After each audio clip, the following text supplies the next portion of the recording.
светится имя Твое, да приедет царствие Твое. Да будет воля Твоя, как на небеси и на земле. Хлеб наш насущный дашь к нам днесь. بسم الله الرحمن الرحيم اللهم صل على محمد وعلى آل محمد وسلم لا حول ولا قوة إلا بالله العلي العظيم.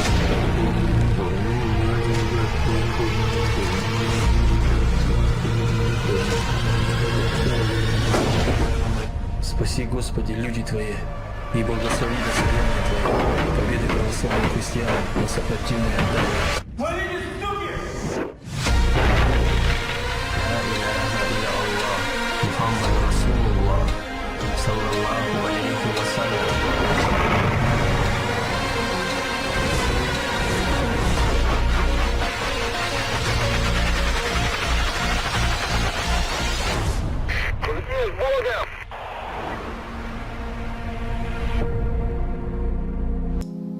This is Joel 3:9. Proclaim ye this amongst the Gentiles, prepare war.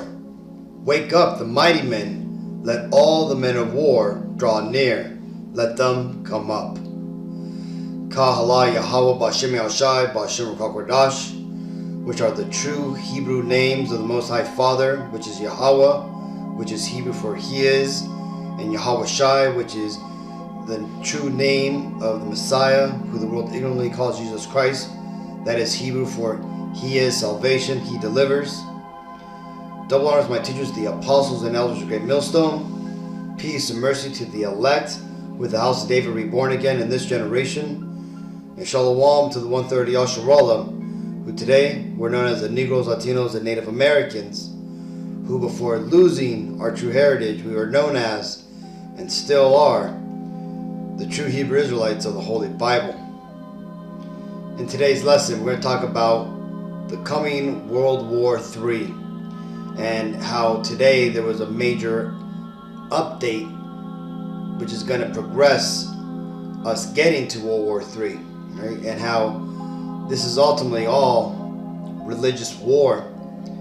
In the video you just watched, it's ad from Russia, right? I think it's like a recruiting ad, but it basically shows what's going on their side, right? It's a bit embellished and a bit dramatic, but it still, draws to the point that on the sides of the Russians, you have the Chinese, you got the Islamists, you got basically the Christians, okay? Because the sides of America and also NATO, or what you would refer to as the Western society, the Bible refers to them as the beast and the whore, right? That's found in Revelations.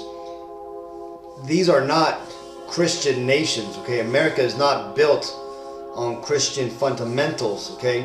Even the founding fathers spoke against that, okay? It's only been in the recent decades that there's been a so-called Christian uprising, but when you look at what that Christian uprising is, it's a made-up, man-made version of what the Bible's talking about, okay? This is the modern-day American Christianity, where basically if you're prosperous, then you're blessed, all right? Basically, this is the religion of these Edomites.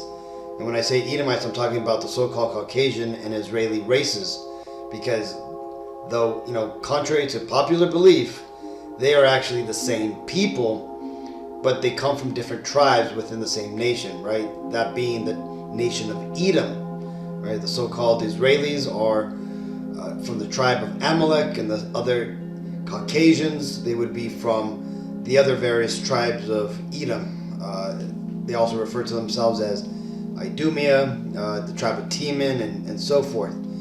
But the point being is that the Lord is rising up the spirit within these heathens to go to war with each other, right? He's already broken the house of Esau, these Edomites, and they are now warring against themselves. This is why you're seeing such a uprising against these Israelis, because the other Edomites are seeing that they're basically being replaced in their own countries. Okay, this is why now that Donald J. Trump has been reelected, now you're starting to see a rising up anti-immigrant fervor here in America. Okay, and pretty soon, once Donald J. Trump is in office, you're going to see a massive uprising against the Hispanic Latino community here in America because of all the illegal immigrants that have come over, right? You're going to basically see what took place over in Germany when the Nazis took over, where basically you had to show your papers whenever you were traveling.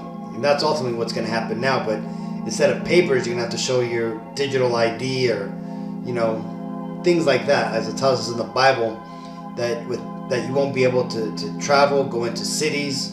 They're basically going to lock down these cities and bring in martial law, because they're going to basically, as the new border czar says, they're going to initiate the largest deportation in America's history. But I digress. Right back to the topic at hand, the coming World War. There is recent news that just came out. Let's go ahead and listen to this.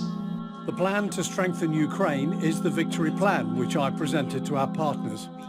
One of its key points is long-range capabilities for our army. Today, there's a lot of talk in the media about us receiving permission for respective actions. But strikes are not carried out with words. Such things are not announced. Missiles will speak for themselves. They certainly will. So as that little devil said, right, they basically now have been given the green light by their masters, that being America and NATO, right? Again, the whore and the beast of Revelation. They are now allowed to use long-range missiles, which they've had already. They just haven't been authorized to use it.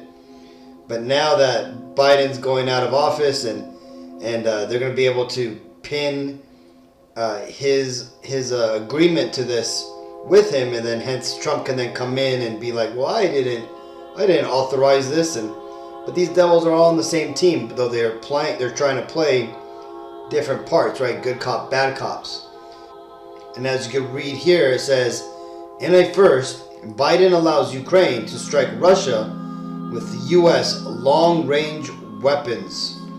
Okay, and it says, for the first time, President Biden has given Ukraine the green light to use powerful American long-range weapons to strike inside Russia, a U.S. official told NPR on Sunday. The missiles, known as the Army's Tactical Missile Systems, the ATACMS, can travel about 190 miles. Their use would enable Ukraine troops to strike Russia's weapon stockpiles, logistical centers, and airfields, which could help stop Russian forces from advancing on the battlefield and attacking Ukraine cities. The U.S. official, who wasn't authorized to speak publicly about the decision, said the U.S. is allowing Ukraine to use the weapons to target in and around Kursk and some regions where some 10,000 North Korean troops were recently deployed, according to the U.S. and its allies. And this is the point I wanted to read. You see, once this kicks off and now other troops are starting to be hurt in this excursion, you're going to start seeing a lot more activity, a lot more action being taken. Okay? You're going to more likely have China step in once the Koreans get hurt. And the point being is that this is only going to escalate, like we've been saying, starting with the apostles, right? This is the Lord rising up the spirit on these heathens to go to war, okay? And this is why you're seeing escalations there in Israel, with Israel now basically, finishing the genocide up with Gaza and now starting to attack Lebanon, and they just made announcements that they're going to go into the West Bank next and basically clear that place out. Things are about to explode, or should I say, boil over there in the Middle East, and you're going to see a lot of nations come over and try to stop what's going on over there. This says UK, France permits Ukraine to use long-range missiles for strikes inside Russia, La Figaro reports. So, just like the U.S. has given Ukraine permission to use their weapons, NATO, or the Beast of Revelation, is also now given Ukraine reports or approval. So this right here shows you that religious war that was just shown in that video we just watched, it's going to intensify. And a lot more people are going to basically go to the battlefields, and you're going to start seeing a lot more countries starting to stand up and offer weapons, and also people, right? North Korea was just one of the first nations to do it. But pretty soon you're going to start seeing more nations being roused up and being drawn into not only this conflict, but the conflicts you're seeing over there in Israel, just how they pulled, what was it, like Irish peacekeepers from the UN. They got pulled into Lebanon. You're going to start seeing more troops getting pulled there. And then when China kicks off over there in Taiwan, you're going to see a lot of things going on over there, right? So the whole point being, Akim, is that we're now seeing like a sprinting to World War III. This is Revelations 11 and 14. The second woe is past, and behold, the third woe cometh quickly. And this is John the Revelator seeing the world wars, passing by him, right? He had just been shown a vision of the Second World War, and he was seeing the events that have been leading up to World War III, the events which we are currently living in. John the Revelator was seeing all these events going on. This is Ephesians 5 and 14. It says, Wherefore he saith, Awake, thou that sleepest, and arise from the dead, and Yahushua shall give thee light. See then that ye walk circumspectly, not as fools, but as wise, redeeming the time, because the days are evil. Wherefore, be ye not unwise, but understanding that what the will of Yahweh is, and be not drunk with wine wherein is excess, but be filled with the Spirit, speaking with yourselves in psalms and hymns and spiritual songs, singing and making melody in your hearts to Yahweh B'Shem Yahushai. So this right here, Akim, is an appeal to all us Israelites, the Negro, Latino, Native Americans. If you've stumbled upon this video, if you've heard this message, it's now time to wake up, right? Get out of this whole notion of you're going to build some sort of empire here, you're going to build a legacy here. This is over. We are at the end of the end days, okay?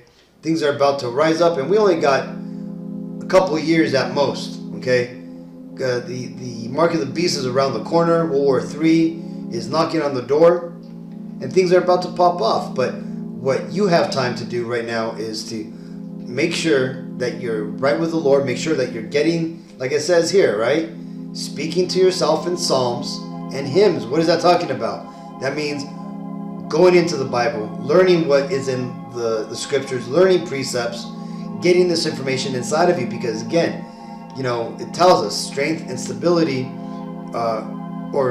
wisdom shall be strength and stability in these end times, right? Meaning that by having the knowledge of the Bible, understanding the true narrative of what's going on, is going to help make you stable in these last days when everything's going crazy, right? There's a reason why the world is starting to basically lose itself, right? But why people are starting to, go crazy. Well, that's because they have no foundation in the truth of this, right?